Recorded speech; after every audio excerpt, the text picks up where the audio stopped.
The darkness of space stretched endlessly in all directions. Between two galaxies, where no star should shine and no life should exist, something massive floated in the void. The ship had been there for over 10,000 years, waiting in silence. Its hull was 5 kilometers long, covered in armor that could withstand the fury of a sun. This was the Eternal Sentinel, humanity's last and greatest creation. Inside the ship, deep within its frozen halls, Commander Hyun-woo slept. He had been sleeping for longer than any civilization in the current galaxy had existed. Around him, 846 other humans rested in their cryopods, their bodies preserved perfectly by technology that the galaxy had forgotten existed. They were Earth's final warriors, sent away during humanity's darkest hour. On the ship's bridge, a single light flickered. The artificial intelligence called AEGs had maintained its watch for millennia, using only the smallest amount of power. It had waited patiently, monitoring the universe for specific signals. Today, after 10,000 years of silence, something changed. A fleet of alien ships appeared in the empty space. They were Vrakesh vessels, reptilian creatures who mined asteroids for rare metals. Their sensors detected an energy reading that should not exist in this region.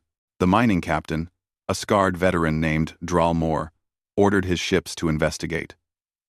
What appeared on their screens made his blood run cold. The outline of something enormous emerged from their scans, hidden beneath layers of stealth technology far beyond anything the galaxy possessed. Dralmor had served in the Vrakesh military for 40 years, and he had never seen anything like this. He made a decision that would change the galaxy forever. He ordered his ships to scan the object with their most powerful sensors. The moment the scan touched the hull of the Eternal Sentinel, AEGIS responded. Warning lights blazed to life throughout the ancient warship. Power systems that had slept for centuries roared back to existence. In the cryo bay, Commander Hyun-woo's pod began its wake cycle. The process was not gentle. Hyun-woo's eyes snapped open as chemicals flooded his system, forcing his body back to life. Pain shot through every muscle as they remembered how to move. Around him, other pods were opening. Dr. Ji-won gasped for air as her pod released her. Captain Tae-sung stumbled out of his chamber, his soldier's instincts already alert despite the confusion. Hyun-woo forced himself to stand, his 47-year-old body protesting every movement. But his mind was sharp, honed by decades of military service. He grabbed the rail of his pod and pulled himself upright, looking around the cryo bay at his crew. They were all waking, all confused, all asking the same question. What had happened? The answer came from AEGIS. The AI's voice filled the room, calm and precise. Defense protocols had been triggered by unauthorized scanning. The ship had awakened the crew. Hyun-woo's jaw tightened. He remembered the last time he had been conscious. Earth had been dying, consumed by an enemy that came from beyond normal space. His orders had been clear. Take the Sentinel and leave. Protect the ship. Wait for the signal to return. But something was wrong. AEGs reported that 10,237 years had passed since they entered cryo-sleep. The number seemed impossible, but the AI never lied. Hyun-woo stumbled toward the bridge, his crew following behind him. Dr. Ji-won was already asking questions, her scientific mind racing through possibilities. Captain Tae-sung remained silent, but his eyes were hard. A soldier knew when something had gone terribly wrong. The bridge of the Eternal Sentinel was a marvel of human engineering. Holographic displays showed every system, every weapon, every sensor across 5 kilometers of warship. Hyun-woo took his position in the command chair, and the ship responded to him like a living thing. Information flooded his neural link, downloaded directly into his brain through implants every officer carried. Outside the ship, the Vrakesh fleet was broadcasting on all frequencies. The language was completely unknown, harsh sounds that human ears had never heard. Lieutenant Soo-jin worked frantically at the communications station. Her young face creased with concentration. She was 28 years old and had been one of the best language specialists Earth had ever produced. Now she faced dialects that had not existed when Earth still lived. The Vrakesh broadcasts grew more aggressive.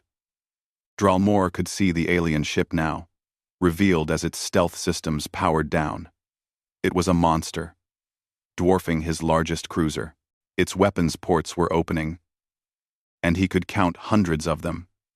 Fear gripped his heart, but pride made him issue an ultimatum: surrender the vessel, or be destroyed. Hyunwoo listened to Sujin's rough translation and laughed. It was not a happy sound. He had spent his entire life defending humanity from things these aliens could not imagine. The Vrakesh thought they could threaten the Eternal Sentinel? Very well. They would learn what human weapons could do. He gave a single order to Captain Tae-sung. One shot. Warning only. Make it memorable. The Eternal Sentinel's main railgun charged. It was a weapon designed to crack planets, powered by a reactor that could fuel a small sun. The round it fired was a solid slug of tungsten and titanium, accelerated to 15% of light speed. When it left the barrel, space itself rippled from the kinetic energy. The round crossed the distance to the Vrakesh cruiser in less than a second. It did not explode. It did not need to. The kinetic impact vaporized the ship instantly, turning metal and flesh into superheated plasma. The shockwave knocked the other Vrakesh vessels tumbling through space. Dralmor stared at his screens in horror. One shot, one impossible shot, had erased his most powerful cruiser from existence. He had seen wars, he had seen weapons of terrible power, but nothing like this. He screamed orders to retreat, and his fleet scattered, jumping to hyperspace in panic. On the bridge of the Eternal Sentinel, the crew watched the aliens flee. Dr. Ji-won had accessed the ship's database, searching for answers. What she found made her hands shake. The last transmission from Earth, recorded 10,000 years ago, told a story of defeat. Humanity had fought against invaders from another dimension, beings that could not be killed by normal weapons. Earth had been evacuated. The Sentinel had been sent away as insurance, as a guardian that would wake if the threat ever returned. Hyunwoo stood from his chair and looked at his crew. 847 humans, the last remnants of a species that had once dreamed of touching the stars. They had no home. Their world was gone. Everyone they had ever known was dead. Their bones dust for 10 millennia. But they were still here, and they were still human. The vote was unanimous. They would find Earth. They would discover what had happened. They would learn the truth about humanity's fate. Hyunwoo ordered AEGIS to plot a course to the Sol system, to the home they had been forced to abandon. As the Eternal Sentinel prepared to jump to hyperspace, AEGIS delivered one final piece of information. The AI had detected energy signatures across multiple sectors of the galaxy, signatures that matched the dimensional invaders from Earth's last war. The enemy had returned, and the galaxy had no idea what terror was coming for them. Hyunwoo smiled grimly. Perhaps it was time the universe remembered why humanity had been feared. The Eternal Sentinel moved through space like a predator stalking prey. Commander Hyunwoo sat in his command chair, watching streams of data flow across holographic screens. 3 weeks had passed since they awakened, and every day brought new revelations about how much the galaxy had changed. Lieutenant Sujin had made remarkable progress with the alien languages. The young woman worked 18-hour days, her neural implants burning hot as she processed millions of intercepted communications. She had discovered that the galaxy was dominated by 3 major powers. The reptilian Vrakesh Empire controlled the northern sectors. The insectoid Kethan Collective ruled the core worlds, and the aquatic Naravar Commonwealth held the southern reaches. What disturbed Hyunwoo most was not the aliens themselves, but their technology. Dr. Ji-won had analyzed their weapons, their ships, their defensive systems. Her report was simple and terrifying. The most advanced alien technology was roughly equal to Earth's 22nd century capabilities. They were 700 years behind what the Sentinel carried. Captain Taesung found this information both encouraging and worrying. As the ship's tactical commander, he understood what it meant. The Eternal Sentinel could destroy entire fleets without taking damage, but power like that came with responsibility, and Hyun-woo was not eager to become a conqueror. The crew had spent days debating their next move. They needed information about Earth, about the Sol system, about what had happened to humanity. But they could not simply charge blindly toward home. The galaxy had forgotten Earth existed, and that meant someone had erased the records deliberately. Hyun-woo made a decision that divided the crew. They would make contact with one of the galactic powers, but not as refugees seeking help. They would appear as ghosts, as mysterious beings with power beyond understanding. Fear would give them leverage that friendship never could. The target was a Naravar mining colony on the edge of their territory, far from major military installations. The Eternal Sentinel appeared at the colony's edge, its stealth systems disengaging for exactly 30 seconds. Every sensor on the planet screamed warnings as the massive warship materialized from nothing. Sujin broadcast the message they had prepared, speaking in carefully learned galactic common. Her voice was calm, almost bored, as she delivered words that would shake the galaxy. They were the guardians of a dead world. They sought information about a star system called Sol. They would return. The transmission ended. The Sentinel vanished, cloaking systems re-engaging before the colony's defense forces could even scramble their fighters. Behind them, chaos erupted across the communication networks. In the Naravar capital, admirals demanded to know what had happened. Intelligence officers scrambled to analyze the brief sensor readings. The ship had been enormous, built with materials they could not identify, using stealth technology that made their own look like children's toys. And the beings aboard had asked about a place called Sol, a name that appeared in no current star charts. The Chithan Collective intercepted the Naravar communications within hours. Their insectoid intelligence networks were the best in the galaxy, and news of the mysterious ship spread quickly.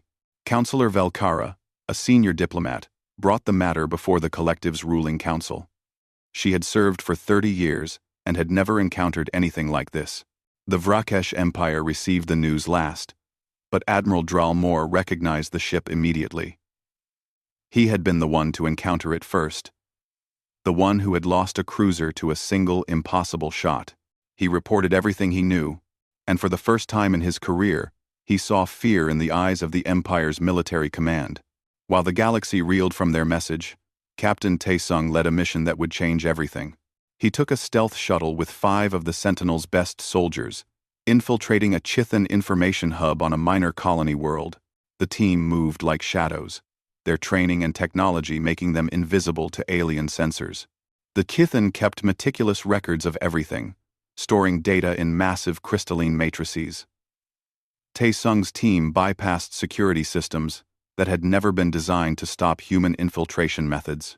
They downloaded terabytes of information and vanished before the Chithan even knew they had been there. Back on the Sentinel, Dr. G1 and her science team analyzed the stolen data. What they found was worse than anyone had imagined. There were records of Earth, ancient files buried deep in classified archives. But the information was incomplete, corrupted, deliberately obscured. The only clear detail was a set of coordinates for the Sol system and a single word in Old Vrakesh, forbidden. G1 dug deeper, correlating the data with astronomical surveys. The Sol system did exist, exactly where Earth's record said it should be. But something was wrong. The entire system was surrounded by an energy barrier, a massive construct that had been in place for over 9,000 years. The barrier blocked all sensors, all communication, all passage. Nothing could enter, nothing could leave. More disturbing were the standing orders she found in Galactic Council military protocols. Any vessel attempting to approach the Sol system was to be destroyed immediately. No questions asked, no warnings given. The orders were ancient, passed down through generations of military commanders, who no longer knew why they existed. Hyun-woo studied the data in his private quarters, a bottle of whiskey from the ship's stores sitting untouched beside him. Someone had locked Earth away like a dangerous animal in a cage. The galaxy had been taught to fear humanity so much that even the memory of why had been erased, leaving only the fear itself. He called a meeting of his senior officers. In the conference room, faces were grim as Ji-won presented her findings. Soo-jin had translated all the relevant documents. Tae-sung had prepared tactical assessments of the galactic military forces. Every piece of information pointed to the same conclusion. Earth was still there. The barrier proved it. But whatever had happened 9,000 years ago had been so terrible that the galaxy had sealed humanity's home system and forbidden anyone from ever going there. The question was why? Before they could discuss further, AEGIS interrupted with urgent news. The AI had been monitoring galactic communications, and something catastrophic was happening. Emergency transmissions flooded the networks from 3 different sectors. Colony worlds were going dark, their final messages describing attacks by unknown forces. Hyun-woo ordered AEGs to play the recordings. The sounds that came through the speakers made hardened soldiers pale. Screaming. Weapons fire. Then, silence. Survivors described creatures that phased through walls, weapons that erased people from existence rather than killing them, and ships that appeared from nowhere. Dr. Ji-won pulled up the descriptions and compared them to the Sentinel's database. Her hands were shaking as she confirmed what Hyun-woo already knew. The attackers matched perfectly with the dimensional invaders from Earth's last war. The beings AEGIS had designated as Voidborn. The enemy had returned. After 10,000 years, they were back. And the galaxy had no idea what was coming. The civilizations that ruled the stars had never faced an enemy like this. Their weapons could not hurt beings that existed partially outside normal reality. Their defenses could not stop attacks that came from dimensions they did not know existed. Tae-sung voiced what everyone was thinking. The galaxy needed help. They needed Earth's weapons, Earth's technology, Earth's knowledge of how to fight the Voidborn. But Earth was locked behind a barrier that the galaxy would kill to protect. Hyun-woo stood, his decision made. The Eternal Sentinel would go to Earth. They would breach the barrier, discover the truth, and find the weapons needed to save a galaxy that had tried to forget humanity ever existed. And if the Galactic Council tried to stop them, they would learn exactly why their ancestors had been so afraid. The ship turned toward the Sol system, its engines burning bright in the darkness. Behind them, 50 worlds screamed for help. As the Voidborn invasion began, the galaxy was about to learn that some ghosts carried guns, and humanity's ghost was a warship that could crack planets. Fear was coming to the stars, but it wore a human face. The Galactic Council station hung in space like a small moon, home to thousands of diplomats and millions of support staff. It was the heart of galactic civilization, where 3 great powers met to maintain the fragile peace. Today, that peace was shattering as reports flooded in from the frontier. High Arbiter Thelvu convened an emergency session. The ancient being was pure energy contained within a crystalline form, one of the last of the Luminar species. Thelvu had served the Council for 2 centuries and had never seen such panic. 300 colony worlds had gone silent in less than a month. The attacks were coordinated, brutal, and unstoppable. Council members argued frantically in a dozen languages. The Vrakesh demanded military action. The Chithan urged caution and intelligence gathering. The Nerevar proposed evacuation of frontier colonies. No one could agree, and while they debated, more worlds died. Then the sensors screamed. Something massive had appeared in orbit above the station, bypassing every detection grid and defense satellite. The council chamber fell silent as holographic displays showed a ship 5 kilometers long, bristling with weapons that dwarfed anything in the combined galactic fleet. The Eternal Sentinel had arrived. Hyun-woo stood on his bridge, watching the alien fleets scramble around the station. Over 2,000 warships surrounded the council station, within minutes. Their weapons charging. It was an impressive response time, but he knew they stood no chance. A single broadside from the Sentinel could vaporize 100 ships before they could return fire. He opened a communication channel, and Sujin transmitted in flawless galactic common. Commander Hyun-woo of Earth requested an audience with the Council. He would come in peace, but he would come. The transmission ended before anyone could respond. Counselor Velkara was the first to speak in the Council chamber. She was a Chithan, her insectoid features unreadable to most species, but her voice carried authority. The mysterious ship had saved a Chithan research station from voidborn attack 3 days ago. Their weapons had destroyed entities that Chithan military could not even touch. If these beings wanted to talk, the Council should listen. Thelvu agreed, though fear pulsed through the energy that formed the Arbiter's consciousness. The vote was called, and the Council agreed to receive the humans. But the fleet remained on high alert, weapons locked on the Sentinel. Hyun-woo selected his team carefully. He would lead, of course. Dr. Ji-won would accompany him as Chief Science Advisor. Major Kyung-soo would bring a security detail of 20 Marines. The Major was 35 years old and had never lost a soldier under his command. His eyes were hard as he briefed his team on protocol. The shuttle that left the Sentinel was small, but carried stealth systems that made it nearly invisible. It docked with the Council station, and the airlock opened. What emerged made the assembled guards step back in shock. Humans looked similar to several species in the galaxy: 2 legs, 2 arms, 1 head. But there was something different about these beings. They moved with absolute confidence, their eyes scanning everything with a predator's awareness. The Marines wore armor that seemed to absorb light, and carried weapons that thrummed with barely contained power. Hyun-woo walked at the front, his uniform crisp despite 10,000 years in storage. He was 47 years old, but moved like a man 20 years younger, enhanced by technology the galaxy had never seen. Dr. Ji-won walked beside him, her scientist's mind already analyzing the alien architecture. The Council chamber was enormous, designed to hold representatives from hundreds of species. Today it held only the most senior members, and they watched the humans approach with barely concealed fear. Hyun-woo stopped at the center of the chamber and introduced himself simply. He was Commander Hyun-woo, of Earth, of humanity, and he had come to discuss the Voidborn. The reaction was immediate. Several council members stood abruptly. Others gasped. High Arbiter. Thelvu flickered, energy patterns showing distress. The name Earth had not been spoken in this chamber for thousands of years, and hearing it now brought ancient fears rushing back. Thelvu spoke first, the Arbiter's voice resonating in ways that bypassed normal hearing. The Council knew of Earth.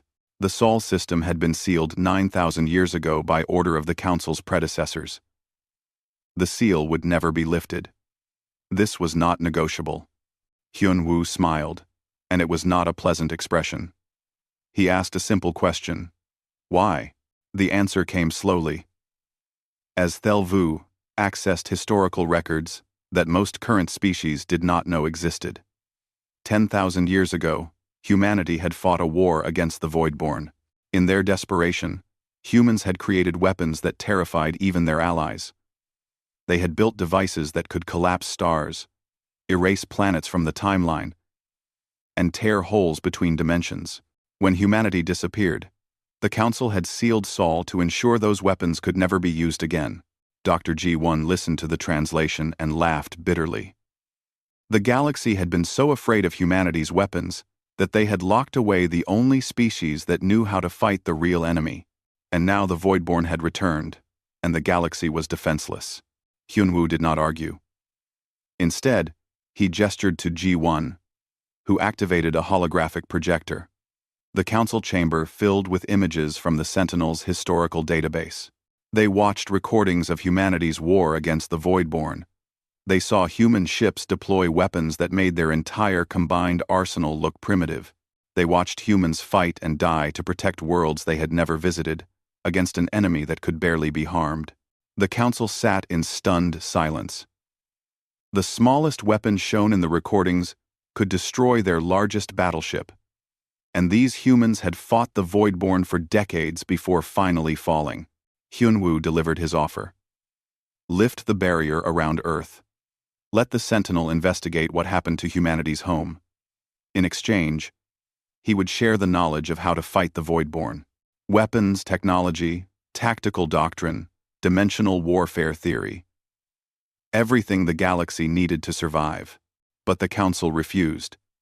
Councillor Velkara argued passionately that they needed humanity's help, but she was outvoted.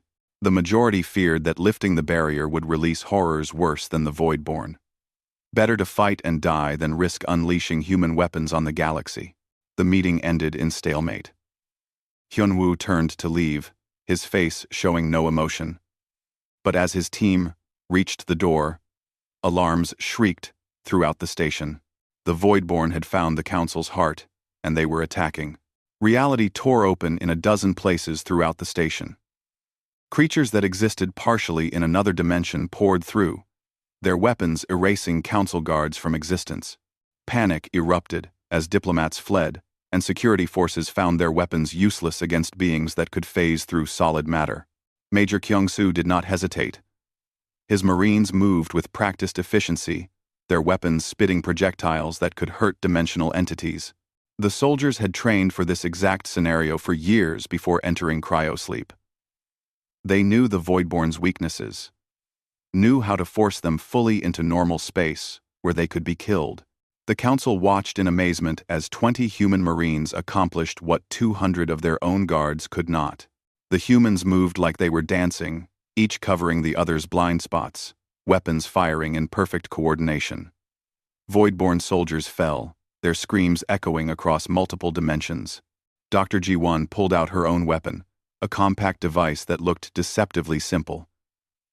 When she fired, reality itself bent, forcing a Voidborn warrior fully into normal space. Kyung-soo put 3 rounds through its head before it could phase away. Outside the station, Voidborn cruisers materialized from dimensional rifts. They fired weapons that should have crippled the station's shields. But the Eternal Sentinel was faster. Thanks for watching. The Dicta's eye weapon. The ancient warship's point defense systems came alive, tracking targets across multiple dimensions simultaneously. Missiles that could bend space intercepted Voidborn ships before they could fire. Energy beams that operated on principles the Council did not understand carved through dimensional armor like it was paper. In less than 5 minutes, 3 Voidborn cruisers were destroyed. For the first time in recorded history, someone had successfully destroyed Voidborn warships. The remaining attackers fled, retreating to their dimensional hiding places. The Council chamber was silent except for the sound of Kyung-soo's Marines checking their weapons. Hyunwoo stood calmly, as if nothing unusual had happened. He looked at High Arbiter Thelvus and spoke simply. The galaxy could not fight the Voidborn, but humanity could. The vote was called again. This time, there was no debate. The Council agreed to allow the Eternal Sentinel to approach the Sol System's barrier. They would not help breach it, but they would not interfere. It was a compromise born of fear and desperation, but Hyunwoo had already made his decision. The Sentinel did not need the Council's permission. They had simply wanted to avoid unnecessary conflict. Now they would go to Earth, and nothing in the galaxy could stop them. The crew had protected these aliens, despite being refused help. That was enough. As the humans returned to their ship, Councillor Velkara approached Hyunwoo. She thanked him for saving the Council. He nodded politely and told her a simple truth. Protecting others was what humans did. It was not about gratitude or politics. It was about doing what was right. The Eternal Sentinel departed, setting course for Earth. Behind them, the Council scrambled to mobilize their fleets, knowing the battle had only begun, and in the darkness between stars, more Voidborn fleets gathered, preparing for an invasion that would consume the galaxy. But now they faced something they had not encountered in 10,000 years. They faced humanity. And humanity remembered exactly how to kill them. The barrier around the Sol system appeared on the Eternal Sentinel's sensors like a wall of fire stretching across billions of kilometers. It enclosed the entire system in a sphere of energy so dense that even light could not escape. Commander Hyunwoo stood on the bridge, staring at the home he had not seen in over 10,000 years, hidden behind a prison of humanity's own making. Behind the Sentinel, the Council's observation fleet maintained a careful distance. They had followed, desperate to see what would happen but too afraid to interfere. Counselor Velkara watched from her flagship, her insectoid features unreadable, as she studied the mysterious barrier that had protected and imprisoned Earth for millennia. Engineer Dong-hyun worked frantically at his station, analyzing the barrier's structure. At 42, he was the best engineer Earth had ever produced. And even he was impressed. The barrier was not Council technology. It was human. Built with principles that combined quantum mechanics, dimensional physics, and technologies he could not even identify. Dr. Ji-won joined him at the engineering station, her scientific mind racing through possibilities. The energy output required to maintain this barrier for 9,000 years should have been impossible. Yet there it was, stable and perfect, as if it had been activated yesterday. Dong-hyun made a discovery that sent chills down his spine. The barrier was not designed to keep things out. It was designed to keep something in, or perhaps to keep something preserved, like a museum piece protected from the ravages of time. He reported this to Hyun-woo, whose expression remained neutral despite the implications. The commander ordered Aegis to broadcast humanity's ancient access codes.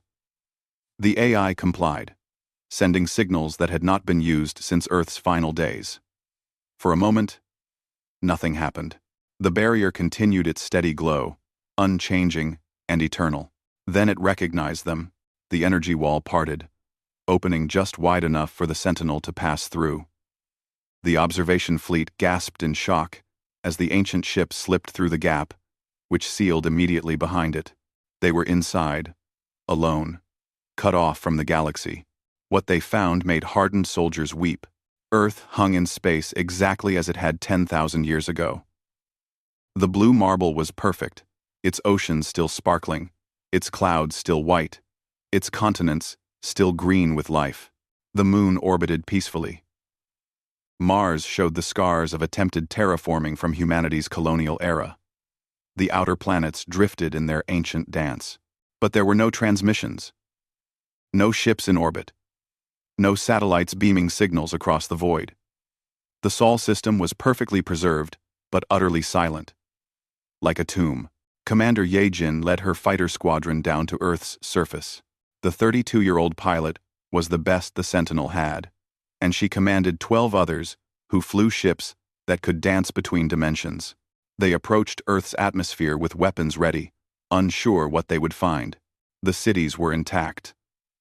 New Seoul stood exactly as it had been abandoned, its buildings pristine but empty. Plants had reclaimed the streets, but the infrastructure remained functional. Power lines still carried electricity. Water still flowed through pipes. It was as if 10 billion people had simply vanished in an instant. Ye-jin landed her fighter in the center of the city and stepped out with her team. The silence was overwhelming. No traffic, no voices, no life.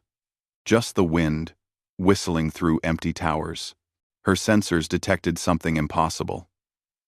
The team descended into the underground facility, their weapons lighting the darkness. They found corridors that stretched for kilometers, built with materials that should not exist. The walls were covered in equations and diagrams that Dr. Bo-ra would later identify as theoretical physics pushed to its absolute limits. At the heart of the facility, they found it. A crystalline intelligence, the size of a building, pulsing with power that had run continuously for 10 millennia. The architect, humanity's final guardian, had been waiting. The AI spoke to them in perfect Korean, its voice warm and gentle. It had been alone for so long, maintaining Earth as a memorial, keeping the barrier active, preserving humanity's legacy. The architect told them the truth that would change everything. Humanity had not died. They had evolved beyond physical form. The war against the Voidborn had forced them to integrate with their technology at a fundamental level. To fight beings that existed across multiple dimensions, humans had learned to do the same. The disappearance was not death, but transcendence.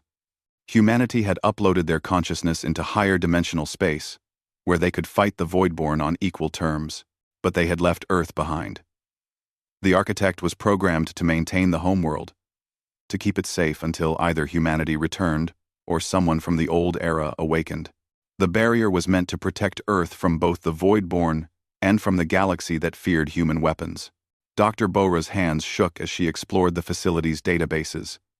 The xenobiologist had spent her career studying alien life, but this was beyond anything she had imagined.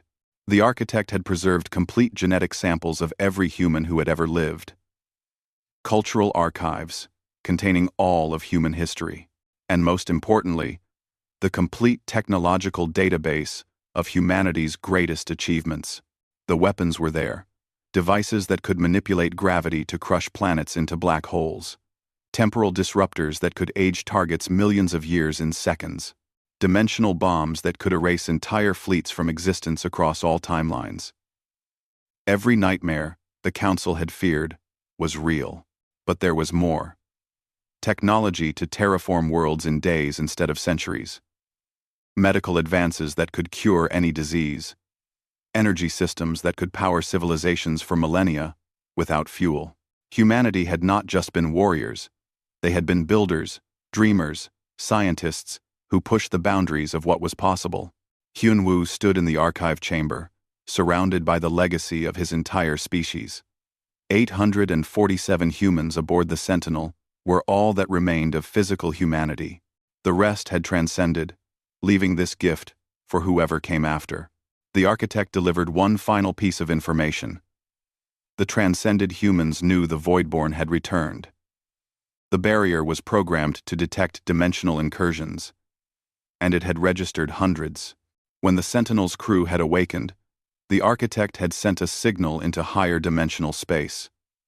Humanity was coming back, but the journey from their current state of existence would take time. Until then, the crew of the Eternal Sentinel stood alone. They had access to weapons that could destroy solar systems, but they also had responsibility for an entire galaxy. The question facing them was simple, but terrible. How much power should they use? Where was the line between protection and tyranny? Captain Tae-sung voiced what others were thinking. They were soldiers, not gods. But sometimes, soldiers had to make impossible choices. The Voidborn were not going to wait. Worlds were dying every day. The galaxy needed humanity's weapons, even if they feared them. Dr. Ji-won began the download process. The architect's databases contained more information than the Sentinel could store. So she prioritized. Weapon systems first, focusing on anti-Voidborn technologies. Medical knowledge second, because the war would produce casualties. The downloads would take weeks, but they did not have weeks. Even as the Sentinel's crew worked, AEGIS detected massive energy spikes across the galaxy. The Voidborn invasion was accelerating. Over 50 worlds had fallen in the past month alone. Billions were dead, or worse, erased from existence by weapons that did not just kill but unmade. Hyun-woo made his decision. They would take what they could carry and leave. The Sentinel would return to the galaxy with enough technology to give the Council a fighting chance. But they would be careful. Power like this had to be controlled, rationed, used wisely. They would not become the monsters the Council feared. As the final downloads completed, the architect offered one last gift. Deep in Earth's core, hidden beneath kilometers of rock and metal, was a manufacturing facility. Automated systems could build ships, weapons, and supplies using designs from humanity's golden age. The architect activated the facility, and across Earth, factories that had slept for 10 millennia roared to life.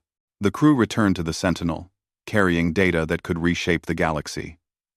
Ye-jin looked back at Earth one last time before her fighter launched into orbit. The planet looked so peaceful, so perfect. It was hard to believe that humanity's descendants existed now as beings of pure thought and energy, fighting wars in dimensions beyond normal comprehension. The Eternal Sentinel prepared to leave. But Hyun-woo made one promise to the architect. They would return. When the war was won, when the galaxy was safe, they would come back and restore Earth. Physical humanity might be gone, but their home would not be forgotten. The barrier opened, and the Sentinel emerged into normal space.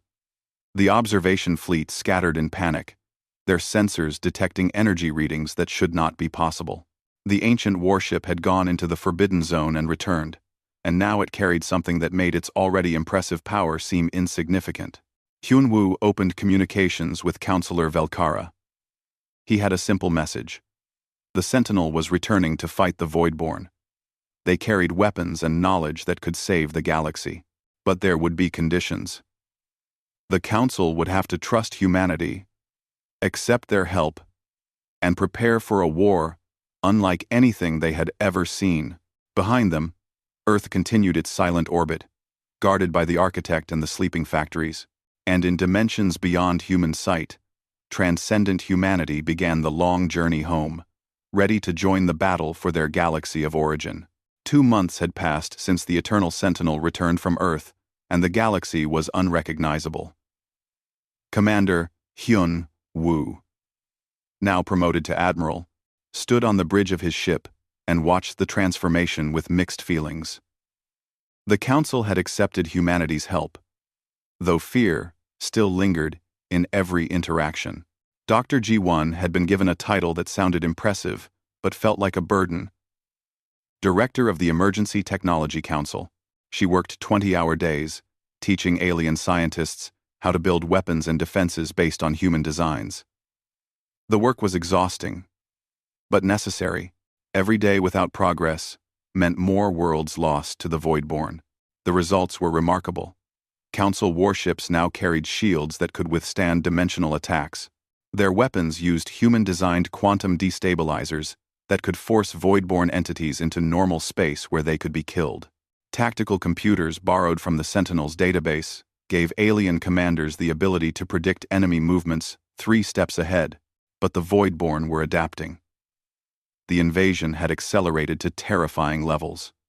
Over 300 worlds were now under attack, and the numbers grew daily. The enemy had learned from their early defeats and changed their tactics. They no longer sent small raiding parties. Now they arrived in massive fleets, overwhelming defenses through sheer numbers. General Taesung commanded ground forces across a dozen battlefronts. The former captain had been promoted when it became clear that the galaxy needed someone who understood human warfare doctrine. He was 44 years old and had not slept properly in weeks. His Marines trained alien soldiers in the brutal efficiency of human combat tactics. The aliens were shocked by humanity's approach to war. Protect civilians at all costs. Show no mercy to the enemy. Never retreat unless ordered. Never surrender under any circumstances. Hold the line until reinforcements arrive or until you die trying. It was a philosophy forged in 10,000 years of human history, distilled into principles that seemed almost religious in their intensity.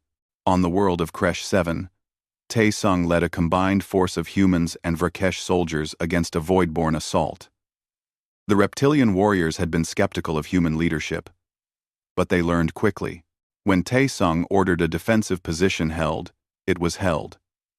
When he called for a counterattack, they attacked. And when the Voidborn tried their usual tactic of phasing through defenses, they found human-made weapons waiting to force them into killable form. The battle lasted 18 hours. By the end, Taesung had lost 12 of his Marines, but had saved over 2 million civilians.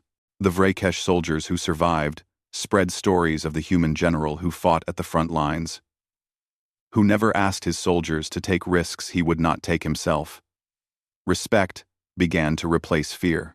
In space, Commander Yejin's fighter wing had become legendary. The Reapers, they were called, and the name was earned in blood. Her squadron flew ships that incorporated the best of Earth's technology. They could phase between dimensions, following void-born vessels into their hiding places and destroying them where they thought they were safe. Alien pilots volunteered by the thousands to train under Yejin's command. She was tough, demanding perfection, but she kept them alive.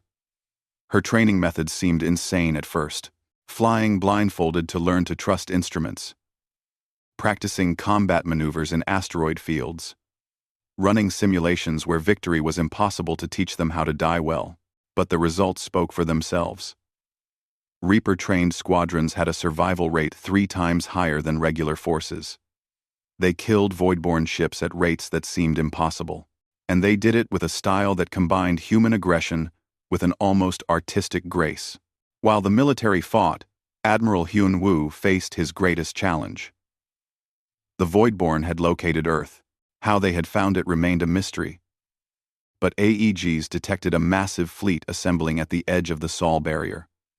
Over 500 Voidborn warships, the largest concentration of enemy forces ever seen. Their objective was clear: destroy the source of the resistance, eliminate humanity's legacy, ensure the galaxy remained defenseless. The Council's combined fleet gathered at Sol to defend Earth. Over 3,000 ships from all 3 major powers, united for the first time in history. But Hyun-woo knew numbers alone would not win this battle. The Voidborn had destroyed larger fleets before. Councillor Velkara had become humanity's strongest ally in the months since the first council meeting. The Chithan diplomat had seen what humans could do and believed in them when others still hesitated. She commanded a task force of Chithan cruisers and had learned to think like the humans she fought beside. Minseo, another Chithan who had risen to first councillor, coordinated the defense from her flagship. She was younger than Velkara, but had proven herself brilliant at logistics and strategy. The two of them worked closely with human advisors, blending alien resources with human tactical doctrine. The Battle of Sol began when the Voidborn fleet dropped out of dimensional space at the barrier's edge. They came in waves, their ships writhing with energies that hurt to look at. Reality bent around them as they prepared to assault the barrier and the fleet defending it. The Council forces wanted to form defensive lines, to create kill zones and hold positions. But Hyun-woo overrode them. He broadcast on all channels, his voice carrying the absolute confidence of a species that had never learned to accept defeat. Humans did not defend. Humans attacked. The Eternal Sentinel led the charge, and 3,000 ships followed. Coordinated by AEGS through quantum-entangled communication systems that gave every ship real-time tactical awareness. Alien captains watched in awe as what should have been chaos transformed into a deadly dance. Ships that should have been destroyed survived through impossible maneuvers. Weapons fire that should have missed found targets with uncanny accuracy. The human tactical doctrine turned the confusion of battle into something that looked almost choreographed. Dr. Bo-Ra watched from the Sentinel's science station and realized what was happening. The architect was helping. The AI on Earth had extended its processing power through the quantum network, giving every ship in the human fleet tactical guidance. It was not just superior technology. It was a completely different way of fighting. The Voidborn had never faced coordination like this. Their usual advantage of appearing from nowhere meant nothing when human sensors could track dimensional rifts before they opened. Their phase-shifting tactics failed when human weapons could force them into normal space. Their numbers meant nothing when every shot from the defending fleet was perfectly placed. For 6 hours, the battle raged. Ships died on both sides, but the kill ratio favored the defenders. For every Council vessel destroyed, 3 Voidborn ships were sent burning into the void. The Sentinel itself accounted for over 40 enemy cruisers, its ancient weapons proving their worth again and again. Then the Voidborn deployed their ultimate weapon, a dimensional collapse bomb, designed to erase Earth from existence across all timelines. Not just destroy it, but unmake it. Ensure it had never existed. It was the same type of weapon that humans had once used, turned against its creators. The Eternal Sentinel moved to intercept. Hyun-woo knew the ship could not survive the blast. but it could shield Earth long enough for the other ships to destroy the bomb. He gave the order calmly, as if he was ordering lunch rather than his own death. The crew did not argue. They were human. They understood duty. But before the Sentinel could reach the bomb, the stars changed. Reality tore open in a way that even void-born dimensional rifts could not match. Through the tier came ships of pure light, vessels that existed simultaneously in all dimensions. They were beautiful and terrible, shaped like crystals of frozen starlight. Transcendent humanity had returned. The void-born fleet was annihilated in seconds. Not destroyed, but erased, unmade from existence so completely that even the memory of them faded. The dimensional bomb simply ceased to be, along with every enemy ship that had dared threaten Earth. A single being of light appeared on the Sentinel's bridge. She looked almost human, but her form was fluid, changing between states of matter and energy. Director Ha-1, she called herself. The first human to successfully transcend, now a being of almost godlike power. She spoke directly into their minds, her words carrying emotions that normal language could not express. The crew of the Eternal Sentinel had been meant to sleep forever. Guardians of a past that was supposed to stay dead. But they had awakened when needed most. They had reminded the galaxy what it meant to be human, not the weapons, not the technology, the refusal to yield, the protection of innocence, the willingness to sacrifice everything for others. HFY offered them a choice.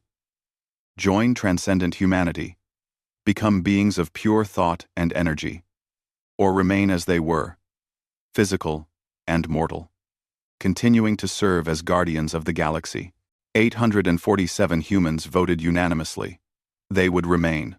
Someone needed to teach this galaxy how to defend itself.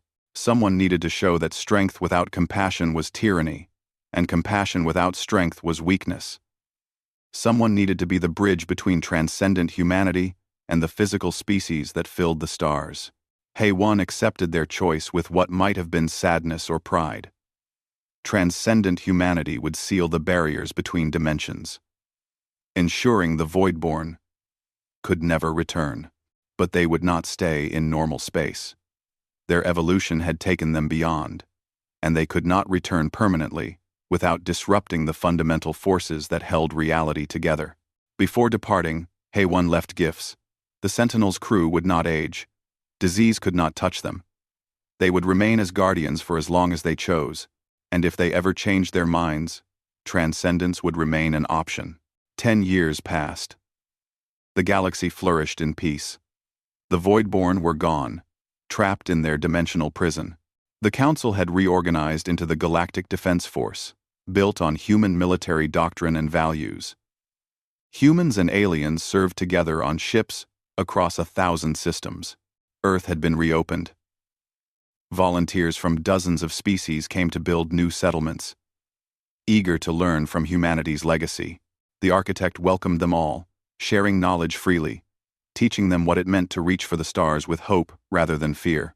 Admiral Hyun-woo walked through the corridors of the Eternal Sentinel with First Counselor Min Seo. She had become a close friend over the years, one of the few who truly understood the burden the human crew carried. The galaxy had changed because 800 humans refused to let it fall. They stood on the observation deck, looking out at Earth. The planet was alive again, filled with the voices of 100 species. It was not the humanity that Hyun-woo remembered, but it was something beautiful. AEG spoke quietly, informing him that Guardian Protocol remained active. If he wished, the crew could return to cryo-sleep, waiting for the next crisis. But Hyun-woo smiled and shook his head. Not yet. The galaxy still needed guardians. It needed beings who remembered what it was like to fight for survival, who understood that peace was built on the willingness to defend it. It needed humans. The Eternal Sentinel turned away from Earth and activated its hyperdrive. Somewhere in the galaxy, someone needed help. Somewhere, the innocent needed protection. And humanity would answer, as they always had. They were the guardians. Physical and mortal, armed with weapons that could crack planets, but guided by principles that valued every life. They were the bridge between past and future, between fear and hope. They were human, and they were eternal.